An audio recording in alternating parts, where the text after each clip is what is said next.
My name is Linda Stewart, and what I'm about to share with you is beyond extraordinary. On a seemingly ordinary morning, my life changed forever.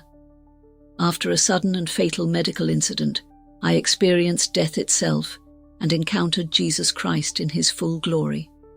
During this incredible near-death experience, he revealed a shocking truth about how the mark of the beast will be implemented. The vision I received was not only vivid, but also deeply urgent, a message for humanity to prepare for what lies ahead. Today, I share this testimony hoping to open your eyes to the reality of what is to come. It was an ordinary Tuesday morning. I had just brewed my coffee and opened the window to let in the cool morning breeze. Life felt peaceful and routine until a sudden unbearable pain in my chest stopped me in my tracks. I barely managed to call 911 before collapsing to the floor. What happened next is a blur in earthly terms, but crystal clear in the spiritual realm. As my physical body lay lifeless, my soul was transported into a radiant realm where Jesus awaited. This ordinary day became the most extraordinary moment of my existence, a divine encounter that changed everything. The moment I collapsed, the physical world faded into silence. It was as if my body had given up, but my soul was just beginning a journey. I felt myself leaving my body, floating upwards in a state of serene detachment. There was no fear, no pain, only peace. Looking down, I could see paramedics rushing to revive me, their voices muffled as if coming from a great distance. I was surrounded by a strange yet comforting light.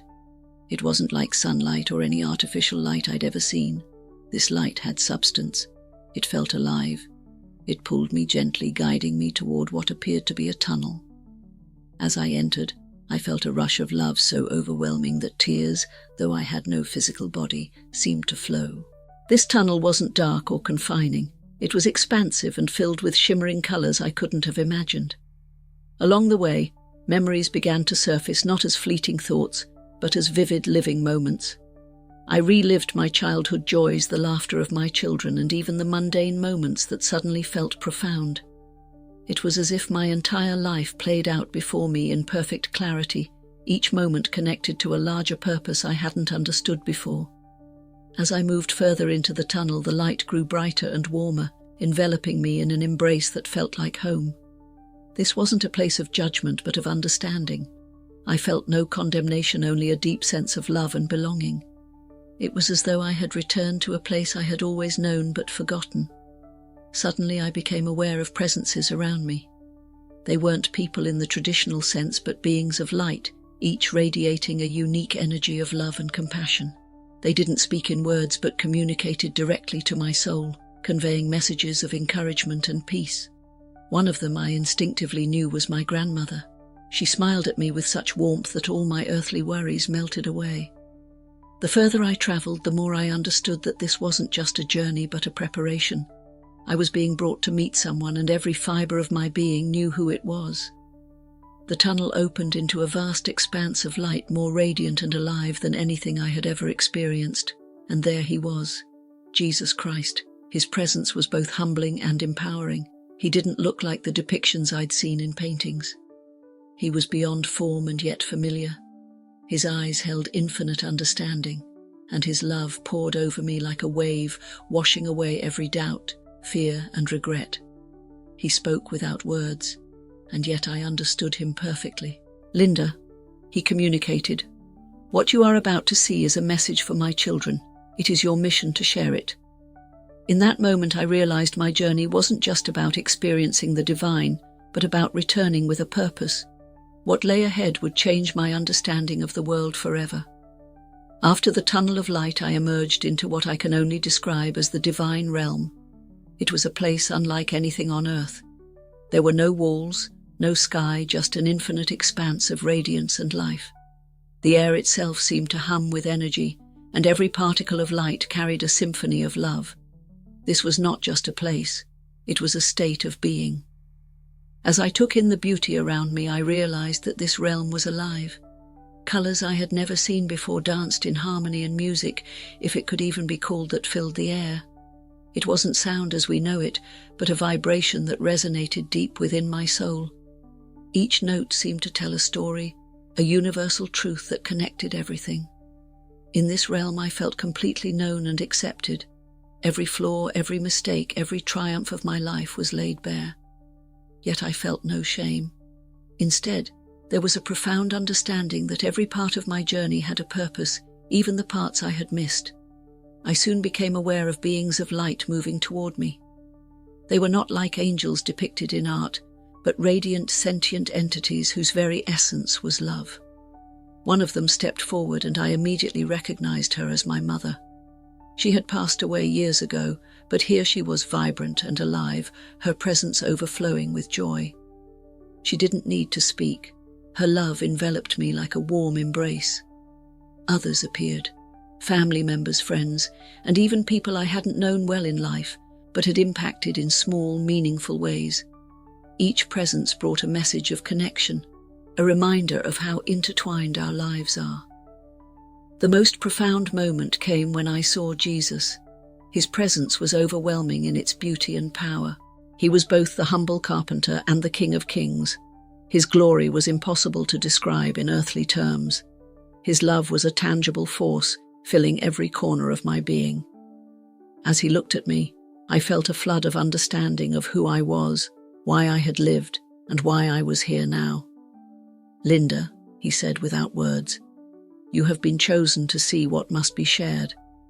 His voice resonated not in my ears but in my soul, each word imbued with purpose and urgency. The realm itself seemed to shift as he prepared to show me the vision that would become my mission. The radiant light dimmed slightly, and a new scene began to unfold. It was here in this divine realm that Jesus began to reveal the truth about the mark of the beast. As I stood in the radiance of the divine realm, I suddenly became aware of a figure approaching. The light surrounding him was unlike anything I had ever seen, alive, pulsating, and full of infinite love. It wasn't just light, it was his essence. This was Jesus Christ. His presence was both inspiring and comforting, like encountering the deepest love and the highest authority all at once. He didn't speak in words yet. I understood everything he communicated.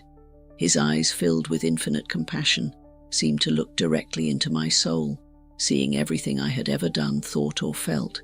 Despite knowing my flaws and failures, his gaze was filled with acceptance. There was no condemnation, only a love so profound that it made me feel whole, complete, and unconditionally valued. Jesus appeared both human and divine. One moment he was the humble carpenter of Nazareth with a kind, approachable demeanor. The next he radiated the majesty of the King of Kings, his light brighter than 1,000 suns.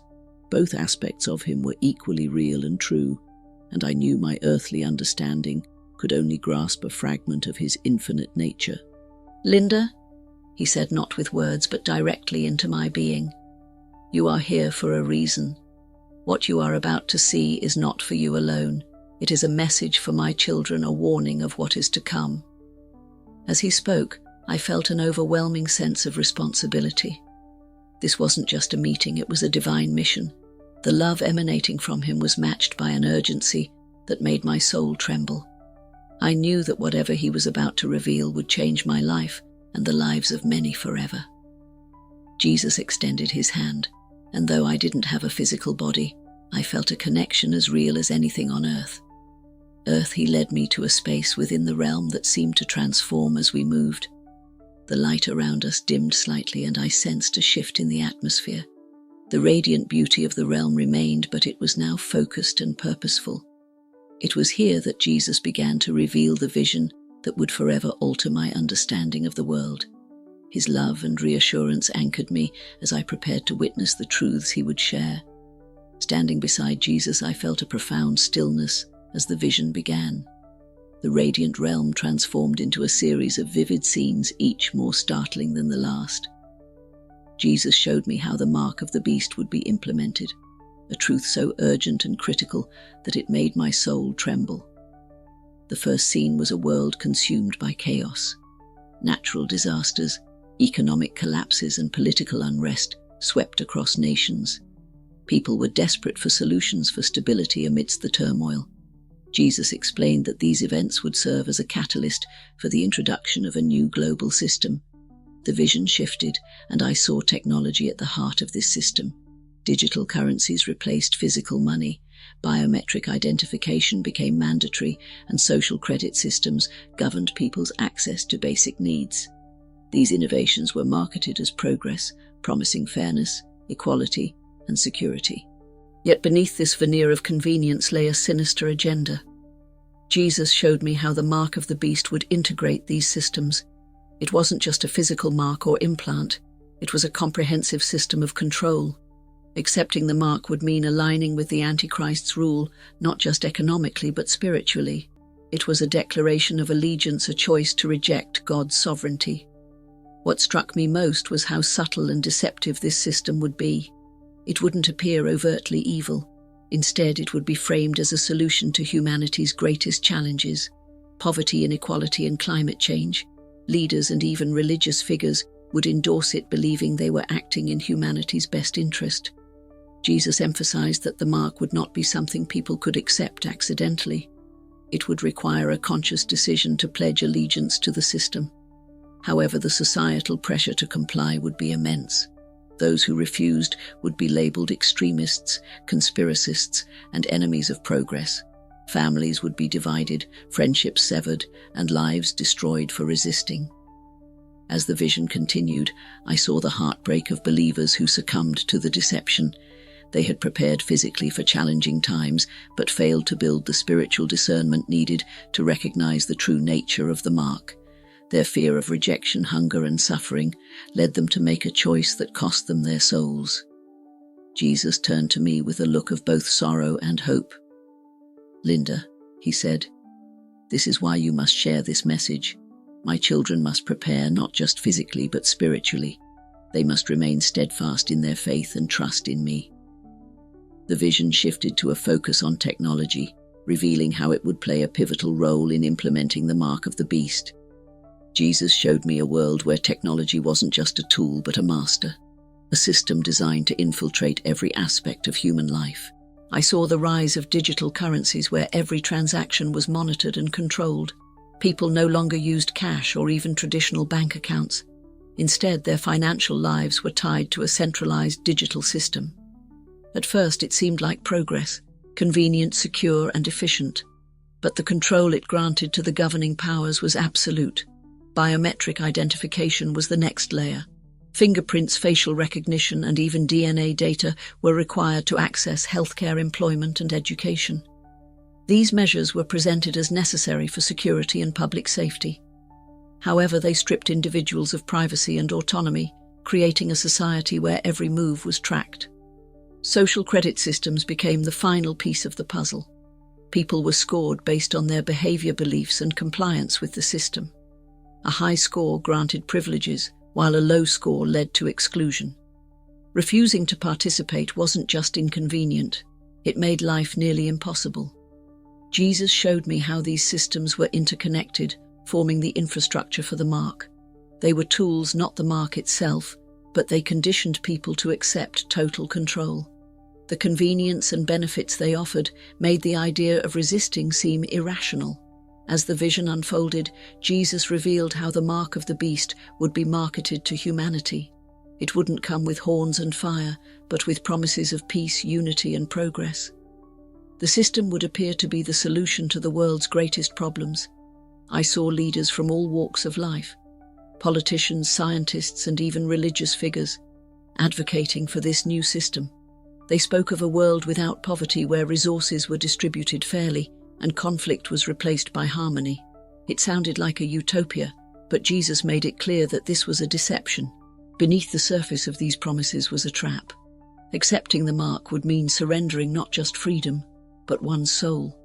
The system would demand total allegiance, requiring individuals to reject God's authority and embrace the Antichrist's rule.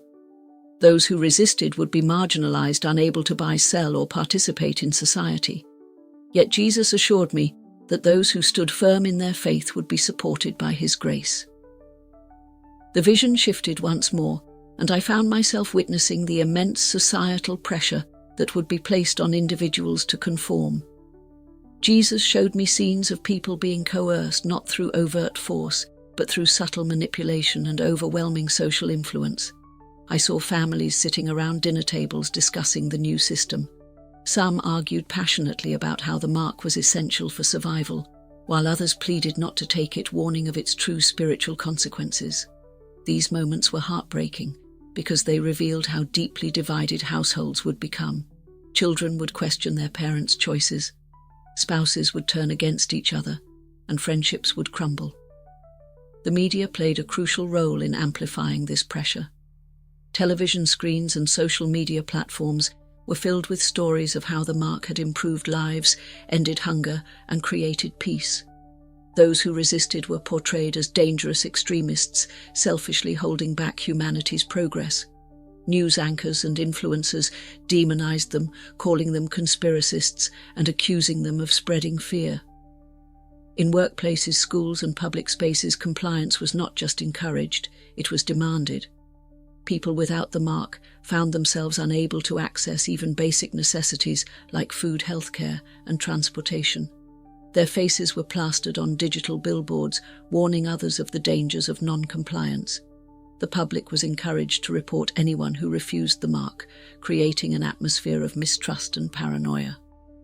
What struck me most was the subtlety of this coercion. It wasn't just about survival, it was about belonging. Humans are social creatures, and the thought of being ostracized, of living as an outcast, was unbearable for many. They feared isolation more than they feared the mark's spiritual implications. Jesus turned to me, his face filled with compassion and sorrow.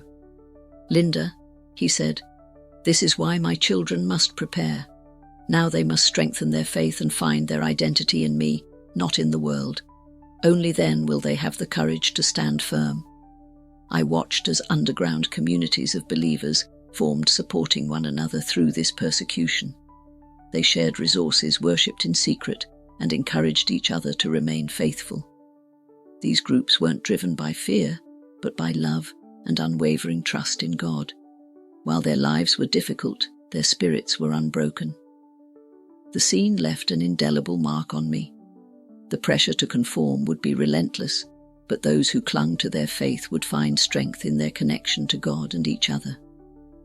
As the vision unfolded, Jesus emphasized a crucial truth. The mark of the beast was not just a physical mark or technological implant. It was a deeply spiritual choice, a pledge of allegiance to the Antichrist and a rejection of God. I saw individuals standing in line to receive the mark, their faces filled with a mixture of hope and fear. For many, this was just another mundane task, a bureaucratic necessity to access food, healthcare, or employment. But Jesus showed me what they could not see, the spiritual consequences of their decision. Each person who accepted the mark made a deliberate choice, even if they didn't fully understand its implications. It wasn't something they could take by accident or under duress. Their decision reflected a willingness to align with the system's values, which stood in direct opposition to God's sovereignty. Jesus revealed the spiritual battle happening behind the scenes.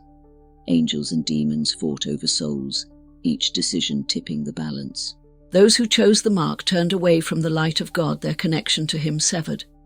It wasn't an immediate punishment, but a gradual hardening of their hearts, making it increasingly difficult for them to return to the truth. On the other hand, those who refused the mark faced immense hardship, but radiated an inner peace and strength that could only come from God. They clung to their faith, knowing that their choice, though painful, was eternally significant.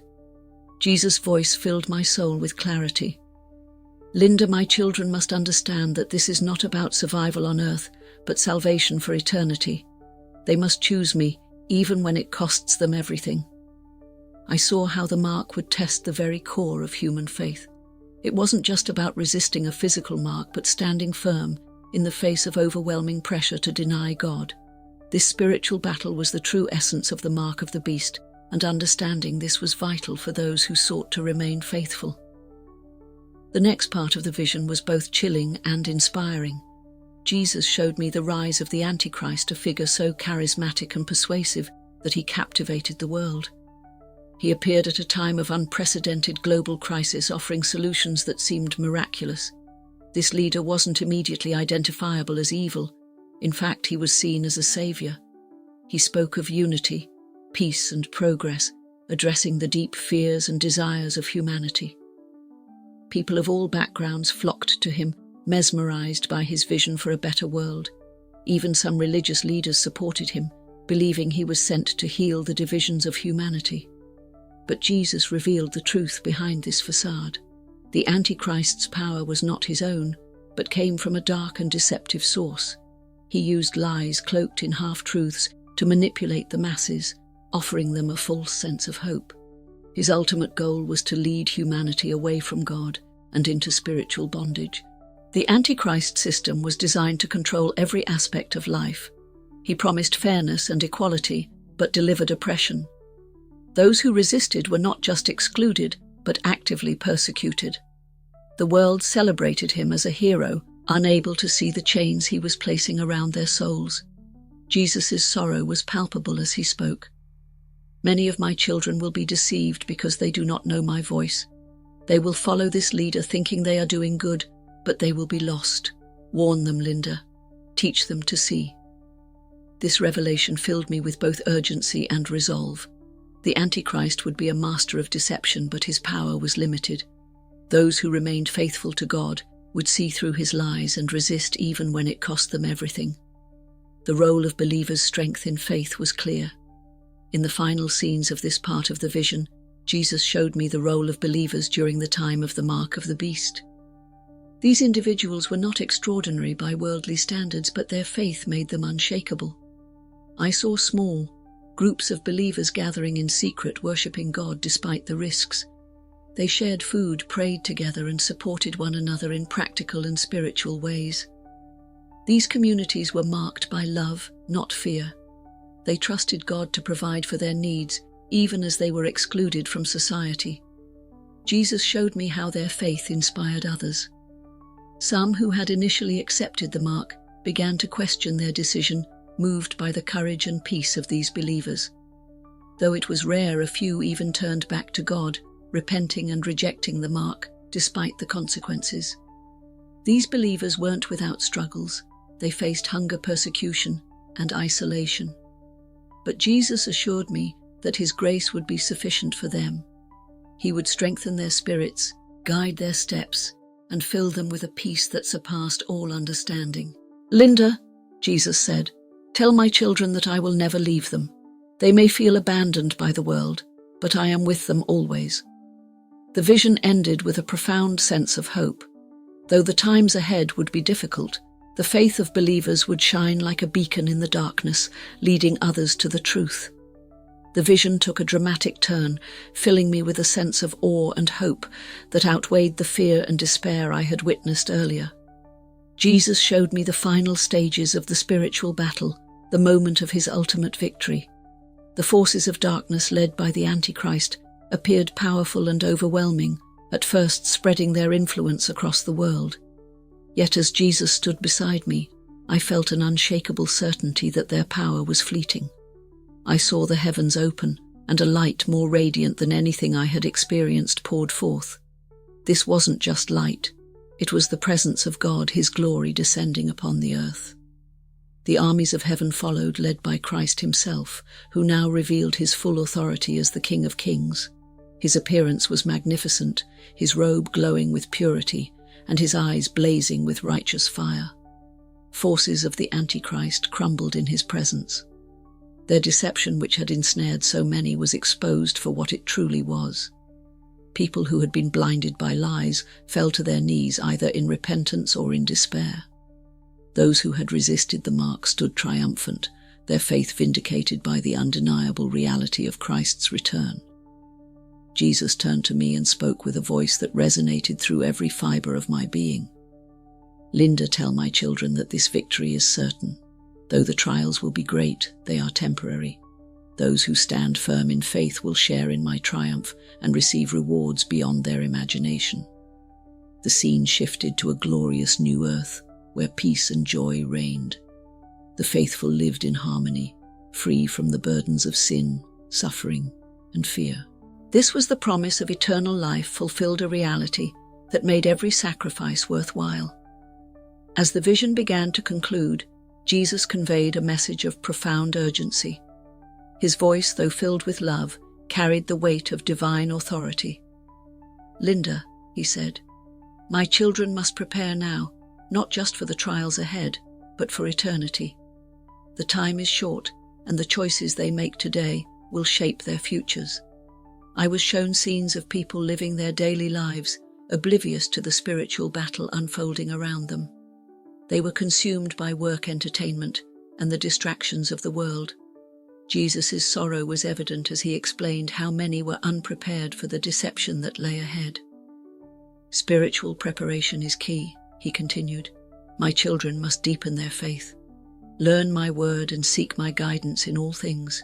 They must learn to discern truth from deception, for the enemy will use even the smallest doubts to lead them astray." The vision shifted to show believers who had taken these words to heart. They gathered in small groups, studying the Bible, praying fervently, and encouraging one another. These individuals were not immune to hardship, but their faith made them resilient. They relied on God's strength, not their own, and this dependence carried them through the darkest times. Jesus also emphasized practical preparation. He showed believers stockpiling resources not out of fear, but as a means to support their families and others in need. These actions were rooted in faith and wisdom, not panic. Finally, he stressed the importance of spreading. As the vision ended, Jesus delivered one final message, a call to action for all who would hear this testimony. "Linda," he said, "this is not a message of fear but of hope. My children must know that while difficult times are coming, I am with them always. They are never alone." He reminded me that the trials ahead were not without purpose. Every challenge would refine the faithful, strengthening their spirits and deepening their trust in God. The choices people made during these times would determine their eternal destinies, but His grace would be sufficient for all who sought Him earnestly. Jesus showed me glimpses of individuals who remained faithful despite immense persecution. Their lives, though filled with hardship, radiated peace and joy. These were the overcomers, the ones who stood firm in their faith and inspired others to do the same. "Tell them," Jesus continued, "that I have already overcome the world. The enemy's power is temporary, and my victory is assured. Those who trust in me will see my glory and share in my eternal kingdom." Finally, I felt myself being drawn back to my body. The divine realm faded, replaced by the familiar sights and sounds of the physical world. As I awoke, I knew I'd been forever changed. My mission was clear: to share this testimony and warn others of the spiritual battle ahead. I speak these words not to create fear, but to inspire faith and preparation. The mark of the beast is coming, but so is Christ's return. Hold fast to Him for His love, and grace will sustain you through all things. As I returned to my body, gasping for air and feeling the heaviness of the physical world once more, the urgency of my mission consumed me. My encounter with Jesus wasn't just a personal experience. It was a divine calling to share what I had seen with as many people as possible. The weight of responsibility was immense, but His words remained clear in my mind. "Tell my children, warn them, prepare them." At first, I struggled to process everything. How could I explain the indescribable? How could I put into words the depth of the visions and the magnitude of the truths revealed? But Jesus had given me reassurance, and I knew He would guide me. I began to write, each word flowing as if it were dictated by the Holy Spirit. I started with close friends and family sharing my testimony. Some listened with wide eyes and open hearts, while others dismissed it as a hallucination or imagination. It hurt to see doubt in the eyes of those I loved, but Jesus' words echoed in my heart. The truth will find those who are ready to receive it. As the days passed, I felt compelled to reach a larger audience. I began speaking at local churches, community gatherings, and anywhere people were willing to listen.